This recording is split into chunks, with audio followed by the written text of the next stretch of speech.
नमस्कार विद्यार्थी मित्रांनो, या अगोदरच्या लेक्चरमध्ये आपण एफ डिस्ट्रीब्युशनबद्दल माहिती घेत असताना एफ डिस्ट्रीब्युशनचा मोड कशा पद्धतीनं डिराईव्ह करतात, त्या मोडची व्हॅल्यू नेमकी किती असते हे आपण अभ्यासलेलं आहे. आजच्या लेक्चरमध्ये आपण एफ डिस्ट्रीब्युशनबद्दल माहिती घेत असताना reciprocal property of F distribution बघणार आहोत.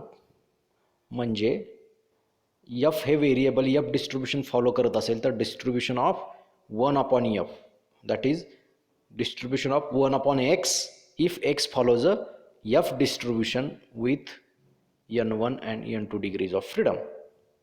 म्हणजेच त्याला आपण reciprocal property of F distribution, म्हणजे एखादं व्हेरिएबल जर एफ डिस्ट्रीब्युशन विथ n1 आणि n2 degrees of freedom follow करत असेल तर त्या व्हेरिएबलचा आपण रेसिप्रोकल घेतला तर त्या रेसिप्रोकलचं डिस्ट्रीब्युशन काय असणार हे आपल्याला बघायचं आहे. That is nothing but the reciprocal property of F distribution.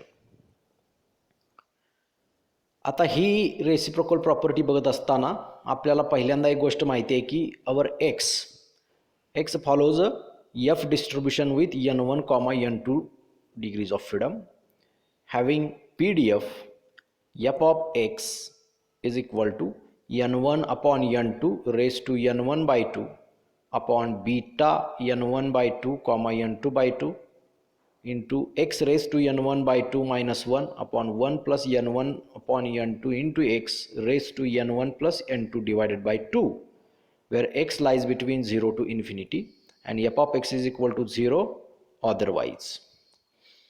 Let us transform the variable x to variable y by the transformation y is equal to 1 upon x. म्हणजे 1 upon x चा आपल्याला distribution काढायचं आहे.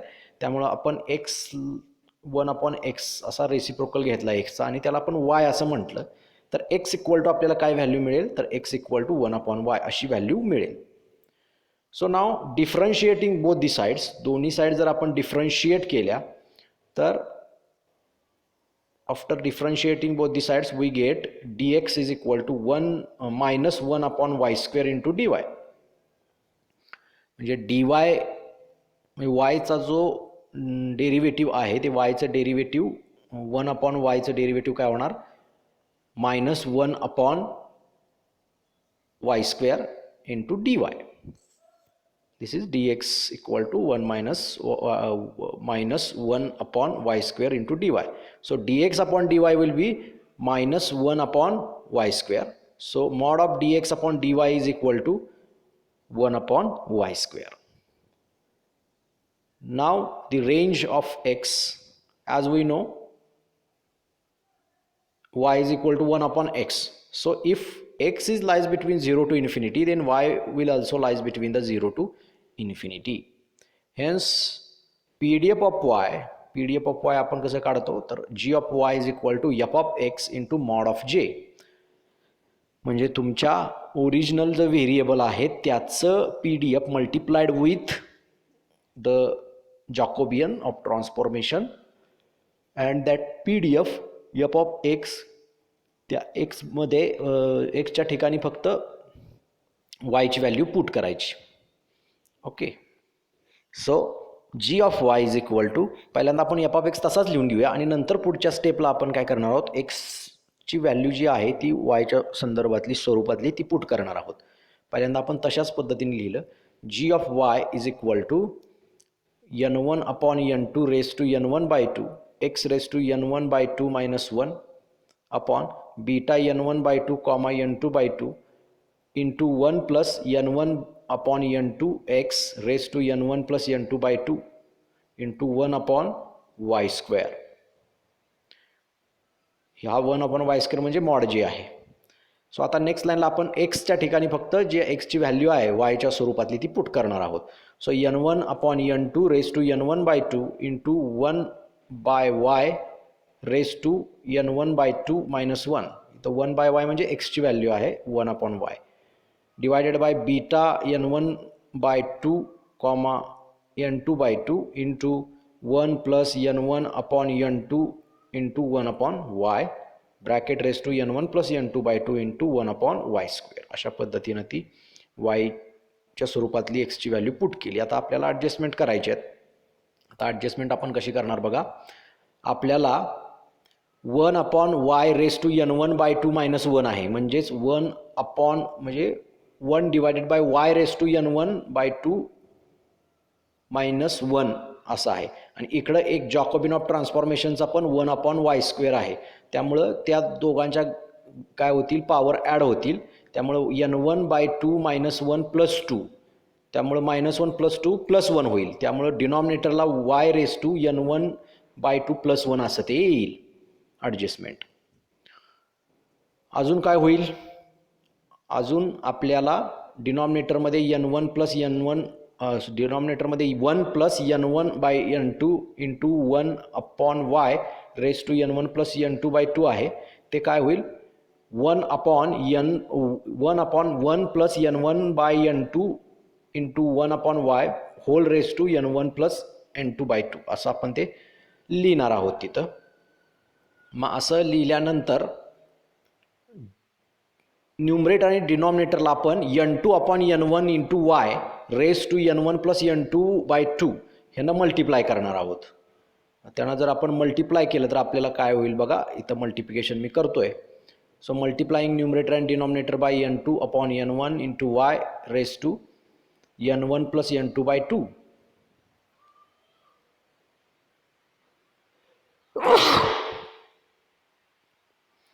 So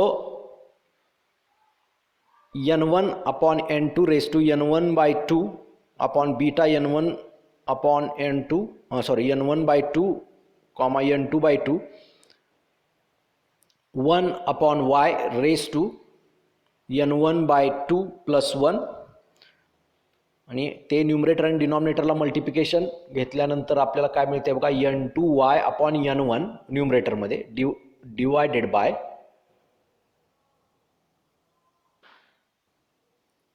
divided by आतमध्ये डिनॉमिनेटरला सुद्धा multiplication केल्यानंतर n2/n1 into y raise to n1 + n2 divide by 2 न multiply केल्यानंतर 1ला मल्टिप्लाय केल्यानंतर n2/n1 इंटू y प्लस पुढच्या टर्मला मल्टिप्लिकेशन केल्यानंतर सगळ्या n2ला कॅन्सल होईल, n1ला कॅन्सल होईल, yला कॅन्सल होईल. त्यामुळे तिथं 1 येईल आणि होल रेस टू डिनॉमिनेटर आणि न्यूमरेटर ह्यांचा एकत्र करून रेस टू n1 + n2/2 असा मी तिथं घेतलेला आहे.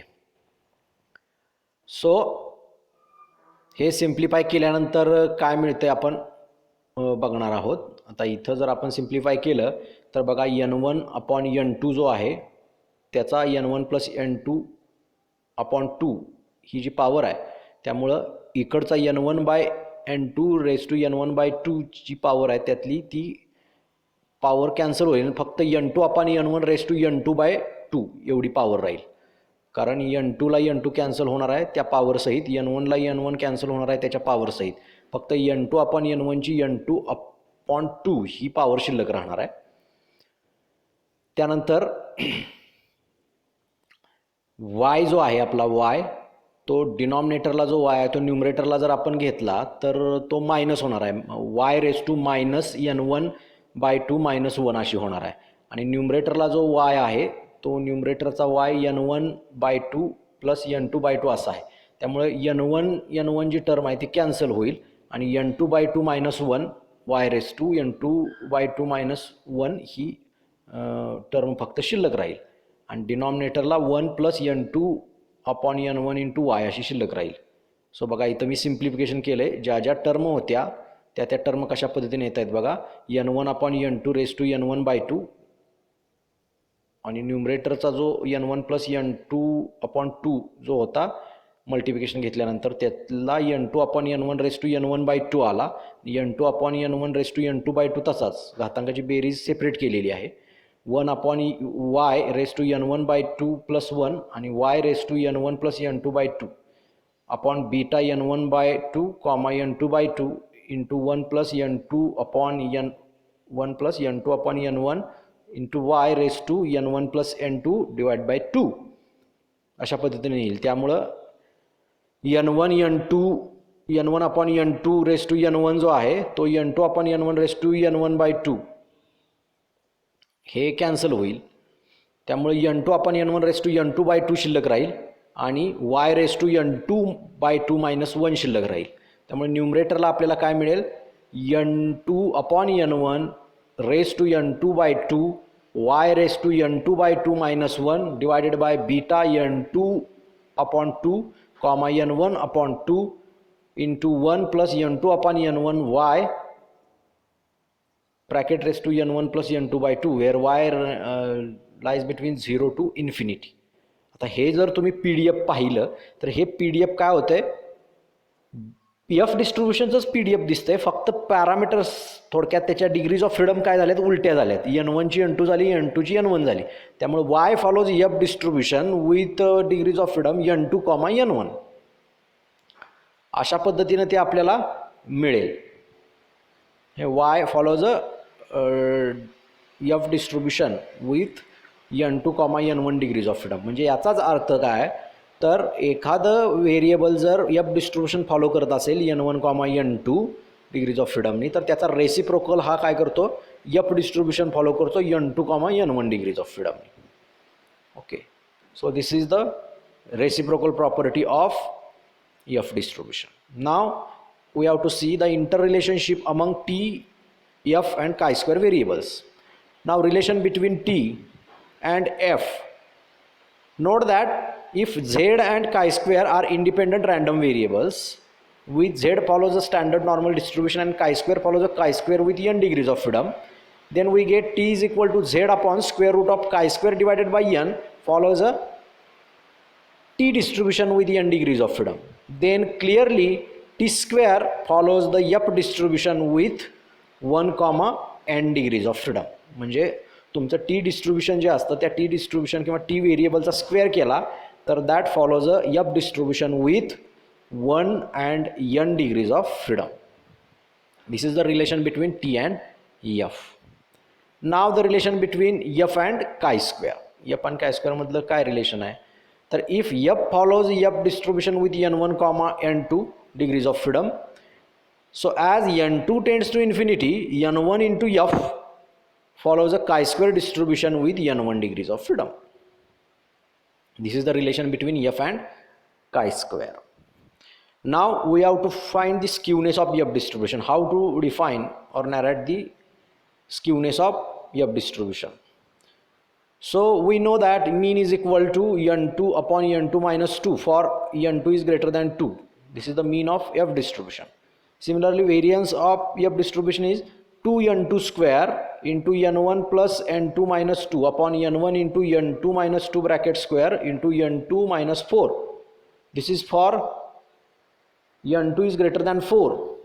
And mode is equal to n2 into bracket 1 n1 minus 2 upon n1 into n2 plus 2. This is also for n2 is greater than 2. So coefficient of skewness, Karl Pearson's coefficient of skewness is skp is equal to mean minus mode upon sd. Here sd is always non-negative, so we have to check the negativeness or positiveness of mean minus mode. Mean minus मोडची value negative येते का positive येते त्याच्यावरनं skewness तुमचा ठरणार. S डीवरून तरी काही लक्षात येणार नाही कारण S D always non negative असतो त्यामुळं. सो आपल्याला मीन मायनस मोडची व्हॅल्यू काय येते ते बघावं लागेल. So here mean minus mode is equal to n2 upon n2 minus 2 minus n2 into bracket n1 minus 2 upon n1 into n2 plus 2. So cross multiplication जर आपण घेतलं तर क्रॉस मल्टिप्लिकेशन घेतल्यानंतर आपल्याला काय मिळेल बघा. क्रॉस मल्टिप्लिकेशन मी घेतोय तर क्रॉस मल्टिप्लिकेशन घेत असताना पहिल्यांदा मी n1 इंटू n2 केलं into bracket n2 plus 2 minus n2 ना आधी आतमध्ये मल्टिप्लाय केलं आणि मग त्याचा डिनॉमिनेटरमध्ये त्याला मल्टिप्लाय केलं. So n1 n2 minus 2 n2 into bracket n2 minus 2 upon n2 minus 2 into n1 ना आत मल्टिप्लाय केलं तर n1 n2 प्लस 2 n1. मग आता ते सिम्प्लिफाय केलं आतमध्ये मल्टिप्लिकेशन्स घेतले तर काय होईल बघा. n1 n2 ना आतमध्ये पहिल्या टर्ममध्ये न्यूमरेटरच्या मल्टिप्लाय केलं तर n1 into n2 square plus 2 n1 n2 minus n1 into n2 square plus 2 n1 n2 plus 2n2 square minus 4n2. यामध्ये n1 n2 स्क्वेअर एक पॉझिटिव्ह आहे, n1 n2 स्क्वेअर एक निगेटिव्ह आहे, ते कॅन्सल होईल न्यूमरेटरचं. आता डिनॉमिनेटरचं मल्टिप्लिकेशन काय येते बघा, n1 n2 square plus 2n1 n2 minus 2n1 n2 minus 4n1. तर न्यूमरेटरला जसं प्लस n1 n2 स्क्वेअर आणि minus n1 n2 square cancel होत आहे, त्याच पद्धतीनं डिनॉमिनेटरला प्लस 2n1 n2 आणि मायनस 2n1 n2 कॅन्सल होत आहे. त्यामुळं न्यूमरेटरला कुठली टर्म राहील, 2n2 square plus 4n1 n2, कारण 2n1 n2 plus 2n1 n2, so 4n1 n2 minus 4n2 अशी न्यूमरेटर येईल. आणि डिनॉमिनेटर काय येईल, n1 into n2 square minus 4n1 असा डिनॉमिनेटर येईल. आता मी काय केलं, मग न्यूमरेटरमधून 2n2 कॉमन काढला आणि डिनॉमिनेटरमधून n1 कॉमन काढला, तर आपल्याला काय टर्म मिळेल बघा, न्यूमरेटरला 2n2 into bracket n2 plus 2n1 minus 2 divided by n1 into bracket n2 square minus 4 अशी टर्म शिल्लक राहील. आणि n2 स्क्वेअर मायनस 4 म्हणजे n2 square minus 2 square, so a square plus a square minus b स्क्वेअरच्या फॉर्म्युल्यानं आपण ते काय केलं, split केलं. तर 2n2 into bracket n2 plus 2n1 minus 2 upon n1 into n2 plus 2 into n2 minus 2 which is greater than 2 if n1 is greater than 2 आणि n2 is greater than 2. ज्यावेळेला n1 आणि n2 हे दोन्ही greater than 2 असतील त्यावेळेलाच हे greater than 0 येईल. So mean minus mode is greater than 0 if n1 is greater than 2 आणि n2 is greater than 2. So n1 आणि n2 is greater than 2, then our F distribution is positively skewed, that is SKP is greater than 0 for n1 is greater than 2 and n2 is greater than 2. So as n1 tends to infinity and n2 tends to infinity, F distribution is a symmetric and mesocrotic. जसं जसं तुमचं n1 n2 हे इन्फिनिटीकडे जाईल तसे तसे तुमचं F distribution काय होईल, सिमेट्रिक आणि मेसोक्रोटिक होत जाईल. पण तुमचं युजली F distribution हे काय असतं, पॉझिटिव्हली स्क्यूड असते. So in this way we have seen the skewness of F distribution. Here is a summary of F distribution, that is name of the distribution is Snedeker's F distribution with n1 n2 degrees of freedom. Its notation is x follows a F, that is F distribution with n1 n2 degrees of freedom. Parameters are n1 n2 degrees of freedom. Support, that is range of x is 0 to infinity. Its PDF is n1 upon n2 raised to n1 by 2 upon beta n1 comma n1 by 2 comma n2 by 2 into x raised to n1 by 2 minus 1 upon 1 plus n1 upon n2 into x raised to n1 plus n2 divided by 2. Its mean is n2 upon n2 minus 2 for n2 is greater than 2, and variance is 2n2 square into bracket n1 plus n2 minus 2 upon n1 into n2 minus 2 bracket square into n2 minus 4 for n2 is greater than 4, and mode is n2 into n1 minus 2 upon n1 into n2 plus 2. This is for n1 is greater than 2. So reciprocal property is if u follows n1 n2 degree F distribution with n1 n2 degrees of freedom, then 1 upon u follows the F distribution with n2 and n1 degrees of freedom. The relationship between T and F distribution is if u follows T distribution with n degrees of freedom, then u square follows a F distribution with 1 comma n degrees of freedom. Relation between F and chi-square distribution, if x follows a F distribution with n1 comma n2 degrees of freedom, then as n2 tends to infinity, n1x follows a chi-square distribution with n1 degrees of freedom. And harmonic mean is n1 minus 2 upon n for n1 greater than 2. So this is the summary about F distribution. Here are some multiple choice questions along with their answers. If x follows n1 n2, then 1 upon x follows F with n2 n1. This is the reciprocal property. If x follows t distribution with n degrees of freedom, then x square follows f distribution with 1 comma n degrees of freedom. That is C. Answer is correct. In this way you can find all other answers, and here are answers are given, so you can cross verify it. F distribution is invented by G.W. Snedeker. So in this way you can use your knowledge you have studied in this topic and find out the correct answer and cross verify it with the answers given here. So these are the multiple choice questions for F distribution. Okay, so for today's lecture we are going to stop here. We have completed the study of F distribution according to our syllabus. So thank you.